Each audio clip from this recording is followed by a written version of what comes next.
O idioma de um povo é o registro dele cultural mais importante e ele precisa ser mantido intacto, porque ele é sagrado, quase igual o protetor grandioso de Kaliorte é.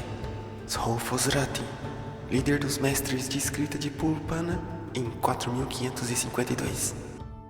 Olá, pessoas dessa realidade, tudo bem? Eu sou o Kiyoshi e, além de fazer lives com jogos e música, eu também amo inventar histórias. Por isso, vou começar a apresentar algumas coisas sobre os mundos que eu inventei. E, dentre eles, o meu favorito, que é esse onde o Srofosrati viveu há quase 2500 anos. E o foco desse vídeo vai ser o idioma mais falado nesse mundo. O Presinês é o idioma mais falado em Kaliorte desde sua criação. Segundo as lendas, o próprio protetor colocou os primeiros habitantes desse mundo, onde atualmente fica o reino de Zeds, o maior do mundo. E desde então, o idioma se espalhou pelo continente Sahara e atravessou o oceano até o Pulpana, gerando as duas principais variações do idioma. Apesar dessa viagem e dos milhares de anos que se passaram, os mestres são mestres em manter o idioma. Tanto que qualquer pessoa que estude nos infantos consegue ler um livro escrito há mais de 10 mil anos atrás, sem problemas, e acreditam que até poderiam conversar com alguém daquela época. No tempo da criação, os humanos não sabiam escrever, por isso os primeiros mestres foram os que criaram o sistema de escrita, o marco inicial da cultura desse povo, permitindo que as leis e os ritos fossem passados pelas gerações, por razões que os próprios mestres nem sabem que existem. O idioma original de Kaliorte era um sotaque do português brasileiro, com o mesmo sistema de sons, de sílabas e palavras. Durante as primeiras gerações, o idioma sofreu um pouco de corrosão, mas quando a escrita virou um patrimônio sagrado, então ele parou de evoluir nos círculos mais altos da sociedade. Mas esse tempinho antes da padronização do idioma foi suficiente para algumas características do português mudarem. Por exemplo, aqui no Presinês, é obrigatório a colocação do pronome antes do verbo, alguns encontros consonantais muito grandes se quebraram, os pronomes oblíquos praticamente sumiram e o futuro sintético também. E isso causou uma menor flexibilidade na ordem das palavras. E também criaram um novo encontro consonantal válido, que já aparece, por exemplo, nos próprios nomes que eu já mencionei, Kaliorte e Sro. O maior orgulho e ao mesmo tempo o maior problema dos mestres kaliortianos é o sistema de escrita que desenvolveram. Por inspirações meio questionáveis, criaram algo que pode ser classificado como abjad ou abugida. Apenas as consoantes possuem símbolos, e as vogais geralmente são deduzidas pelo contexto. Para alguns, era uma péssima ideia, já que o idioma possui várias palavras que apenas se diferenciam pelas vogais, como a e o, que define o gênero do substantivo, ou o artigo que o acompanha, e até as conjugações verbais.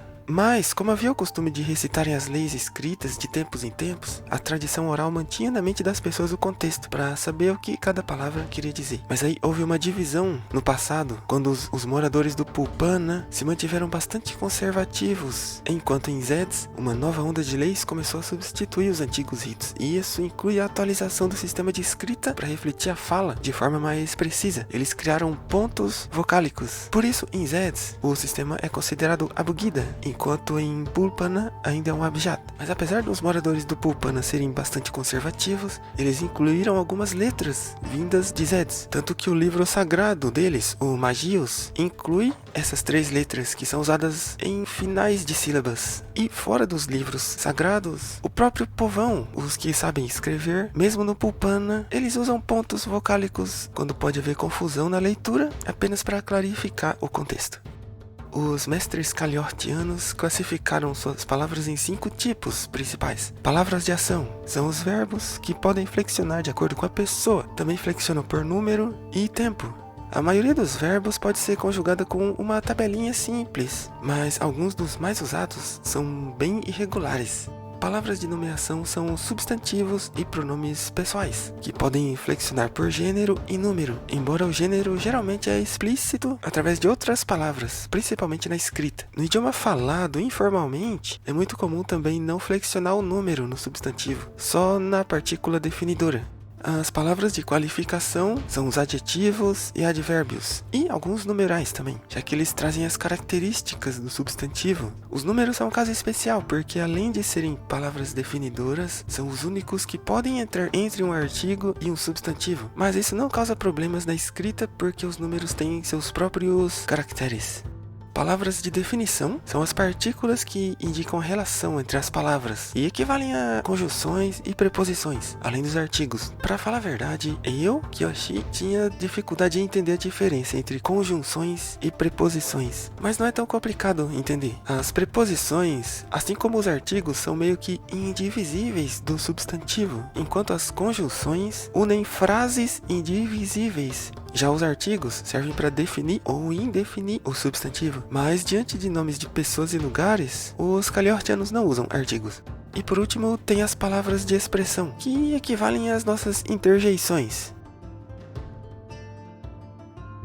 A sintaxe do presinês é praticamente a mesma do português. Tem o mesmo nível de síntese médio, só que com menos flexibilidade na ordem das palavras. Por exemplo, no idioma formal é praticamente obrigatório seguir a sequência artigo, substantivo e adjetivo. Não pode pôr o adjetivo antes do substantivo. Assim como é obrigatório o pronome antes do verbo, já que pelo próprio verbo, principalmente na escrita, é meio difícil deduzir qual é a conjugação sem as vogais, né? Outras características do idioma podem ser comparadas ao português. Negação é feita apenas colocando um nan antes do verbo. Perguntas são feitas apenas mudando a tonalidade da frase. Condicionais são feitos colocando um se antes do pronome e o verbo. Sentenças relativas são criadas usando a partícula que.